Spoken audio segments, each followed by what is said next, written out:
Hey, hi, how's it going? So, we're going to go over the recent updates, I guess, for this last week, and there's been some good stuff.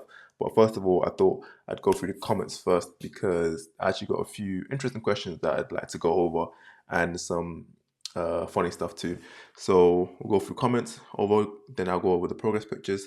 There's been some nice comparison points between this 4 weeks into prep and then last year's 8 weeks into prep. There's been some updates of the plan shows as well. Some shows I had to cancel because of plans slash commitments, but I actually have some new shows that I'm going to enter that actually have prize money, which will be a lot more interesting and rewarding. Training hasn't changed, nutrition hasn't changed, and cardio hasn't changed. But I think this might be the last week that that is the case. So first things first, let's go over the. That's not the comments. That's not the comment. Oh, okay, let's go over the comments. So first thing, like, mother. Mother Fox says wrote a pro card. I should have got it last year. I definitely agree. And what I'll do is I'll reply to these comments when I'm done with this. But I thought I'd just do like I'll just speak it and then respond later. But yeah, last year I think I was in good shape. I probably could have got pro card depending on which show I went to. But at that point, I don't know if I mentioned it, but I didn't really think I was going to enjoy bodybuilding as much as I do right now. Mainly because I just did it basically to lose weight. And all of a sudden it's kind of like when I was on stage was when I realized, hold on, I've got a passion for this. And it wasn't actually the first call I did. So I was in my classic category and I won that. And I actually didn't want to carry on doing the show. But then my friends told me, like, bro, you just won your category. You're probably going to win the overall. Because I was going to go home right off the classic category because I was pretty hungry and tired. So I stayed a couple more hours and did the overall, and I won that. And winning the overall kind of showed me, oh, like, one, I actually have a knack for this, as in like I'm good at it, and two, I actually enjoy it. And I don't think there are too many things in life where most people don't do it or most people don't enjoy it, and I enjoy it, and then I'm also good at it. And I think if that's the case, then I should do everything in my power to continue doing that, and it will probably give me more fulfillment in life than other things that I'm chasing. Okay, this guy says, "Oh my," I guess what's his name? Let's say that's Ali. Ali says, "Oh my, thank you very much." Arms are huge, Unk. This is the first time I've ever been called Unk. That's kind of crazy. To be fair, I'm gonna be 29 at the end of well, in probably like 6 weeks. So yeah, I'm basically an Unk, but it's kind of crazy to see it. Triceps are crazy. Yeah, I put it in the description, but yeah, some a guy actually told me that. Well, he said that my biceps were bigger than my triceps. Can you see this? And I really disagree. I feel like my biceps are they're a good proportion, but my triceps are just so much bigger that it wouldn't make any sense to agree with that statement. Um, okay, this guy says our cable's the best. I say that I'm trying to not say this guy and say the people's names. So Sam says our cable's the best for growing your arms, and for me, I find that whenever I do barbell curls, especially with a straight bar, it's very rough on my wrists and my elbows. So I go for cables because one is really convenient, and two, I have a really good mind muscle connection at that point, and I don't have to basically suffer my wrist and elbows um, giving me issues while trying to get the best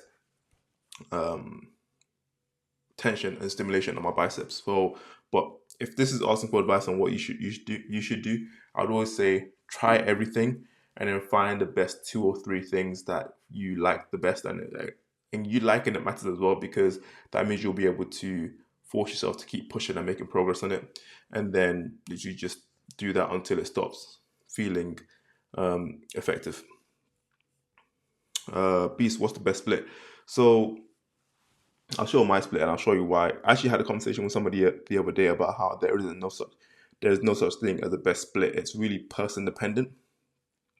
So my split at the moment is one muscle group per day, and I just do about three exercises in the evening for that muscle group, and in the morning I'll do abs and calves, abs and calves, abs and calves. I'll alternate that, and then one muscle group for that.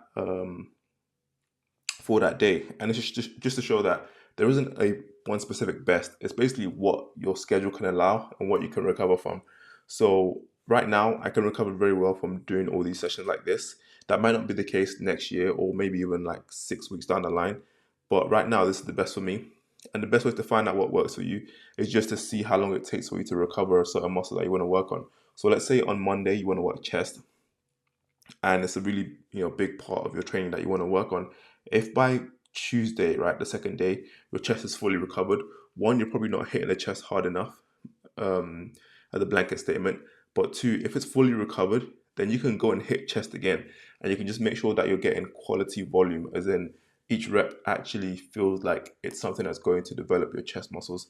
And if you wanted, you could actually train chest every day. It's not advised, and most people wouldn't, recommend that at all. I wouldn't recommend that because surely you're not recovering, and if you're able to hit it every single day, then that means you're not doing it right. Like you're probably, it's something where you're probably doing like push-ups, and then you're doing like 4 sets of 10 every single day. Of course, it's going to help you grow your chest, but it might not be the best use of your time and energy. So it's really person dependent. When I was younger, I was doing push pull legs, and then day off.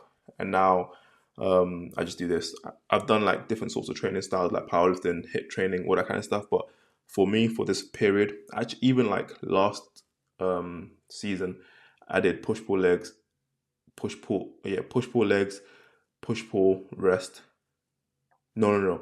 I did push pull legs rest, push pull rest legs, and then basically cycled that. I kept on going back over and over on that routine, and that was good, but it didn't let me isolate the muscle group that I want to work. So what would happen is, so let's say like the day one is push, I'll do 3 exercises of chest and then 3 exercises of triceps. And by the time I got to triceps, I was really fatigued, so I wasn't able to hit it as hard as I wanted to, which is why I split it now I put arms on another day, and I actually put triceps after biceps because that's what I want to bring up, and then biceps aren't as taxing as chest would be, so I can put a lot more effort into this session.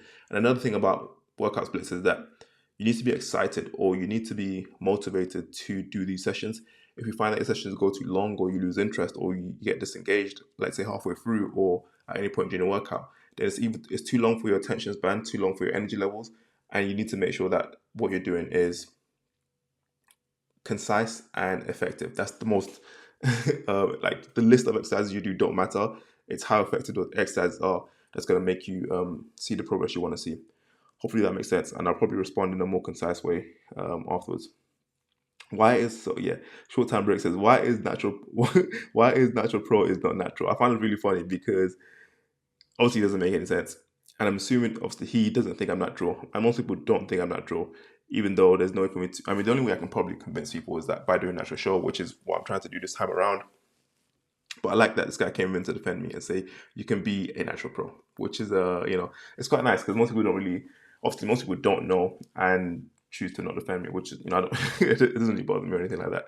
But what bothers me is like people act like they know me or they assume they know me, um, and then just blurt out random stuff. Arminator says beast, and dude, I agree. I think this is probably the best, or this is definitely the best I've ever looked at my life, and I plan for this to basically be the worst I've ever looked over the next 5 years because I want to improve every single year. This guy says, "Wow, so natural." What's his name? Ali. Another Ali says, "Wow, so natural." Again, just another person who doesn't believe me, which is fine. I spoke to someone about this, and they were saying basically everybody gets hate anyway, so you might as well just grow a thick skin, which I'm trying. Michael says this, so I didn't know what this meant, and I searched it up, and it's actually like Polish for basically "let's go." And thanks, Michael. Okay, Mike says, amazing genetics. He's trained actually for 15 years. And my physique is 99% of the world's dreams, including his, which is so generous, so nice. And I think I've actually been training for coming on to 14 years. This year is going to make it 14 years in summer. I started training when I was 15, and I just did it because I was fat, obviously. And now I'm still fat half of the year, but when I'm not, I like to I'm gonna start competing for it. Anyway, yeah, this is awesome. I really appreciate this. Okay, Tina says could watch like the Q&A at the end, and I was actually thinking about it, and people might enjoy having a Q&A at the front just to kind of get like that feedback loop. So which is why I put it first, and it makes it easier to uh, link the topics to what I want to talk about too. Question for him was, how do you deal with hunger while cutting? So I'm going to say how I do it, and then hopefully that can help you figure out what to do for yourself as well. So basically, the way I manage my hunger is that everything I do and everything I eat is on a schedule that links together, that really helps me maintain my hunger levels. Because I'm not going to say there is no hunger. There is hunger, but I just make sure that each time I'm eating, um, or basically I'm aware of the time that I'm eating, and I'm aware that the hunger will only last for about 20 minutes before it goes away, and then my next meal is upcoming. So I probably should have written this out. But the way I do my meals, I'll try to write it out for next time. Anyway, the way I do my meals is 250 calories, 200 carbs, 40 fats, and it never really gets this high. But basically, the general idea is for breakfast, right? That'll be, well, my first meal will just be whatever's going to hold me over to my next action. And my next action is cardio and my morning session. So I have pineapple, no, tangerine, apple, yogurt pot, and coffee. So that's my first meal. That's going to be my stomach. And I know that all I have to do is complete my next action, which is training. And then my next meal will be available for me. My next meal is 250 grams of chicken, 150 grams of rice, and some sauce, and a lot of water. That's another thing as well. Drinking about a liter of water before the meal makes you, one, slow down, and makes your stomach also full, which is a great trick to make sure that you don't overeat, don't eat too fast, and um, your meal is satiating. So after having that meal, I'll go do some work, and I know that my next meal comes after my next action, which is, well, my next workout. So all I have to do is just fill in the gap between this meal with work, and then um, have a pre-workout or anything to give me some sort of energy for my next workout, which will be in the evening session. And I'll give you timestamps for this. So let's say I have breakfast or my first meal at 9. I'll go work out at 10, come home, have my second meal at 12. I'll do work until about 4, have a literally coffee, pre-workout, or something basically light, really light. I try to make it 0 calories because I don't have space for extra stuff. Have that before, just to kind of sack me up for the workout. And this is because this is while I'm cutting, right? If I was bulking or if I was in a maintenance phase, I'd probably have calories in this pre-workout meal. But right now I can't afford that. So I'll have that and then go work out for about an hour and a half. It's usually a short workout because it's only 3 exercises in the evening, or sometimes even 2. Come home, again, have a liter of water before my dinner. Literally, I'll just down it straight away.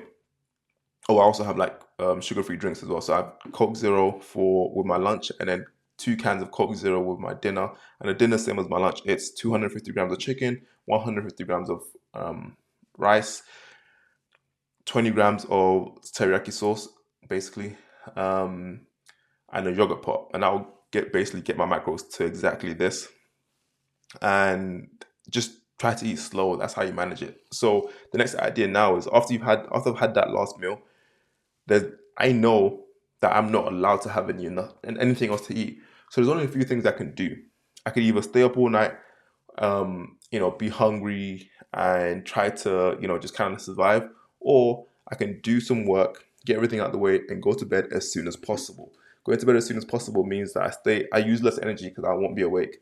I save myself from snacking, and then I basically bring my breakfast or my first meal close to me as fast as possible. So sleeping is basically like a time skip, right? So I basically skip time, and in the morning I have my first meal again, and I basically just do that cycle over and over and over and over and over and over again up until I win the show.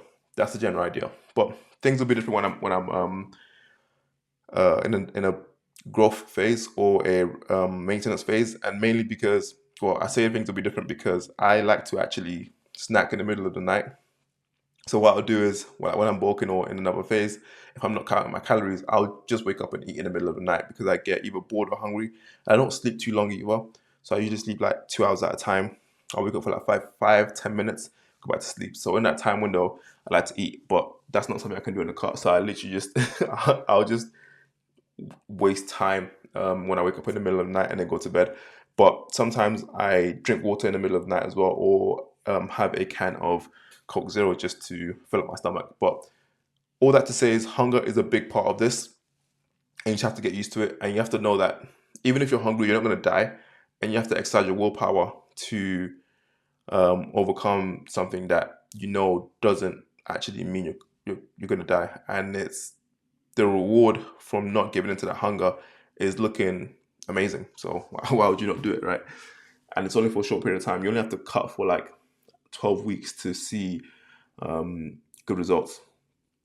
Anyway, get back to the questions. But yeah, really good question. I appreciate it. Jay says, Lamau, dude, no one's buying that you're a natural. You show into a natural show is just show you're a fraud. Okay. Yeah, dude. Dang, beast. I appreciate that. Natasha, go get it. That's the plan. That's the plan.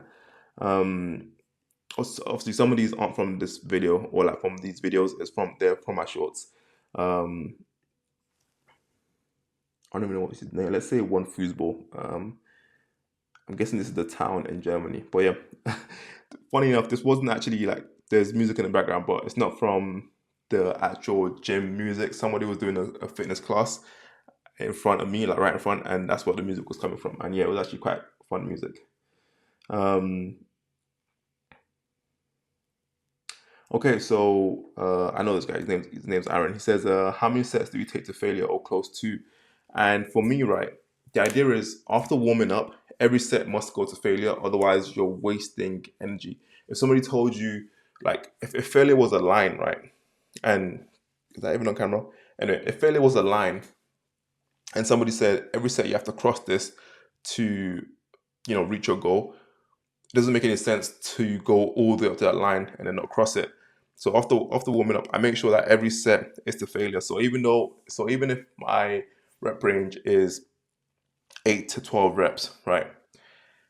My goal is to hit at least 8. If I get 12, that's great. But if I hit 8, that means I've done my best.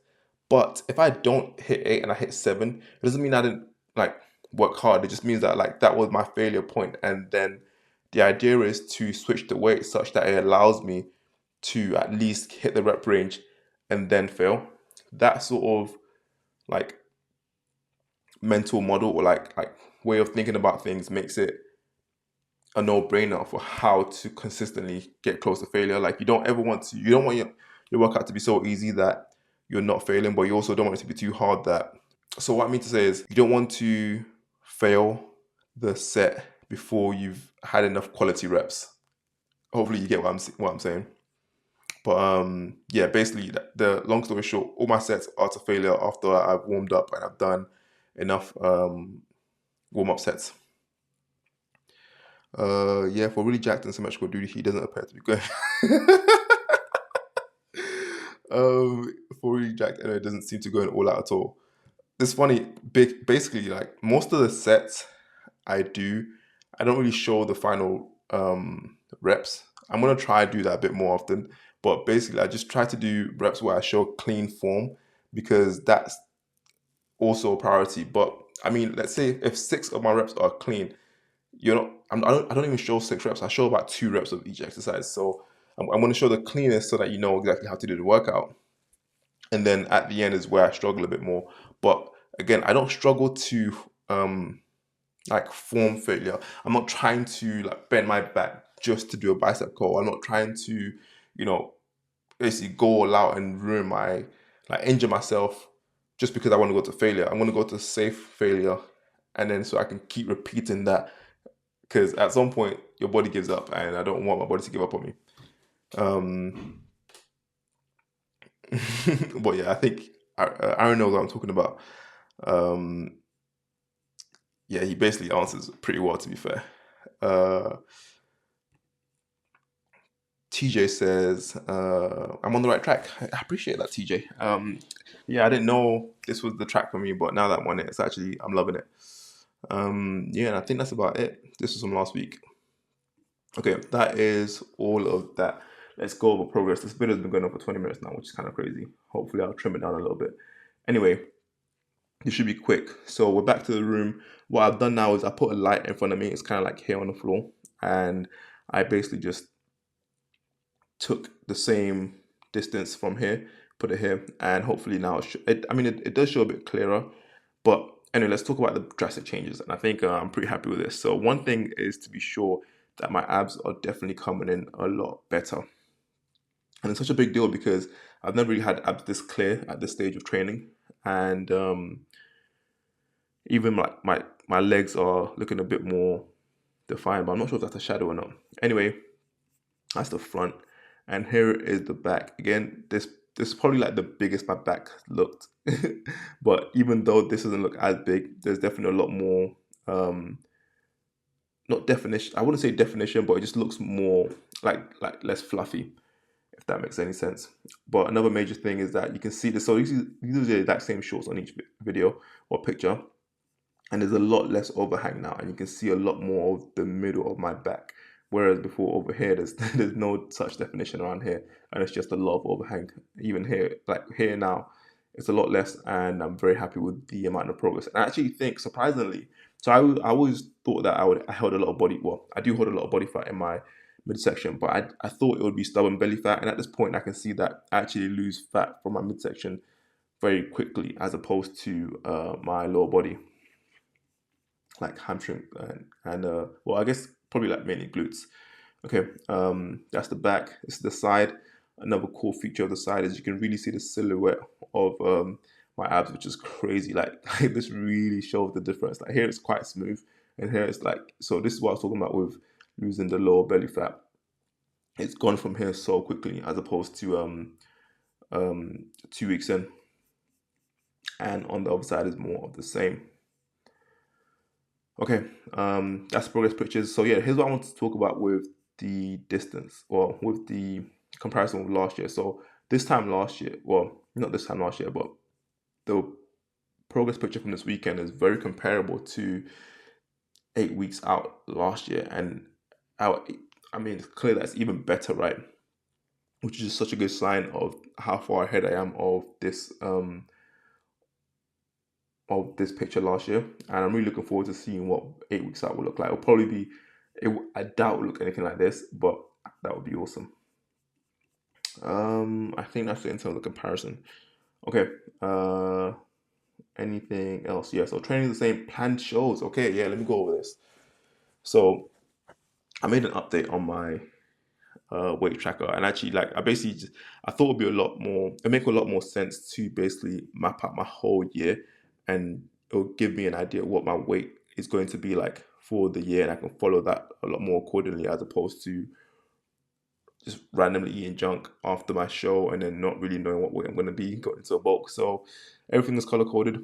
Red is loose tracking, blue is prep, green is golf, yellow show, and I would say that's turquoise is recovery. Recovery meaning just like maintenance phase.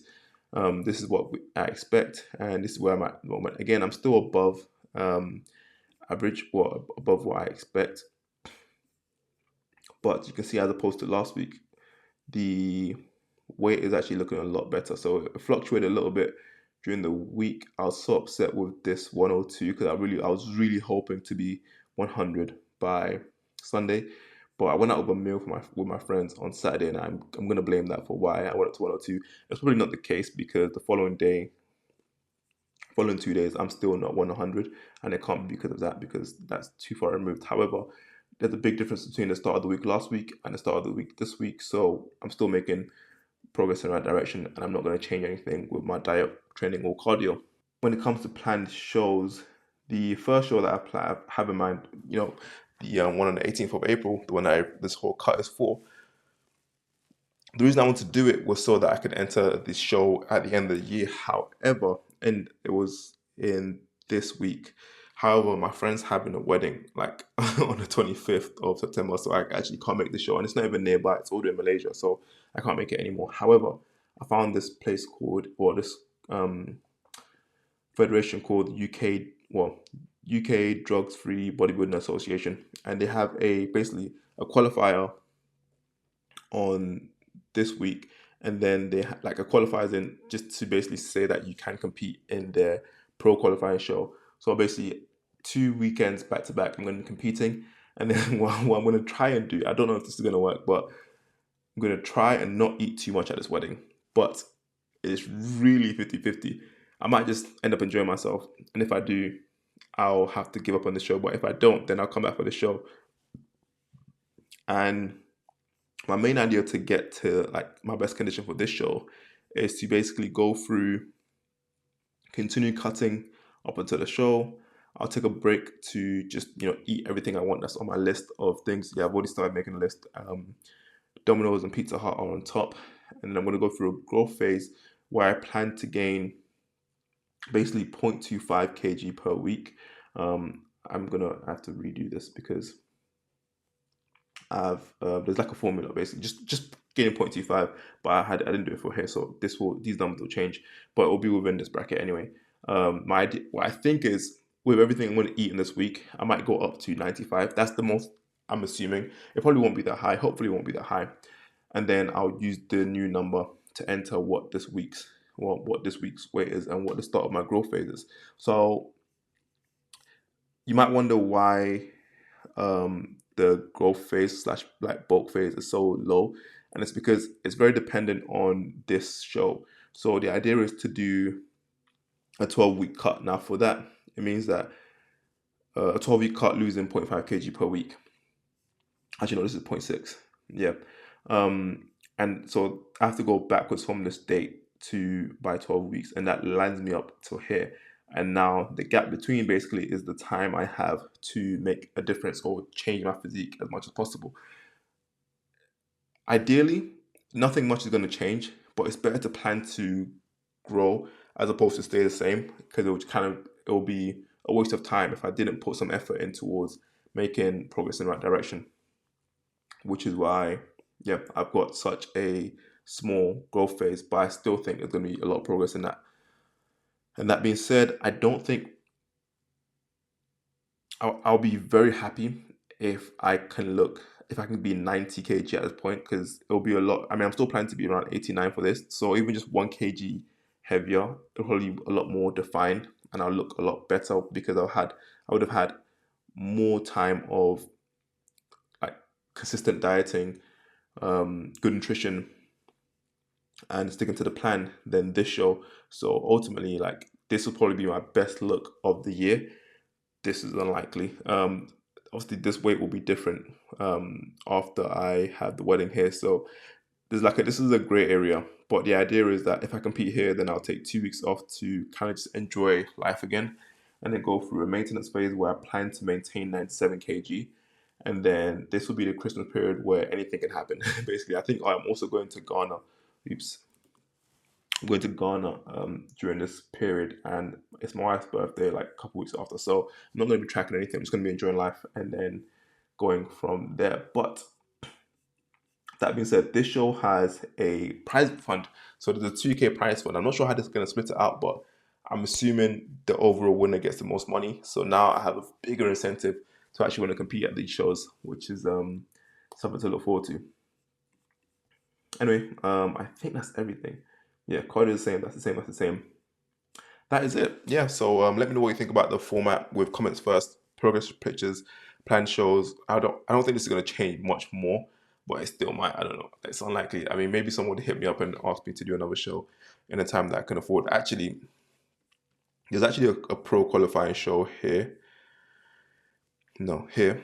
And it might be cheeky and try to enter it if I'm in decent shape already, like 4 weeks into the cut. That would be so funny if I can do that. But I'm not. I'm not too. I don't think I'll be able to do it, but it'll be funny if I do. Anyway, yeah, that's it. Let me know if you have any questions, and thanks for watching. Bye.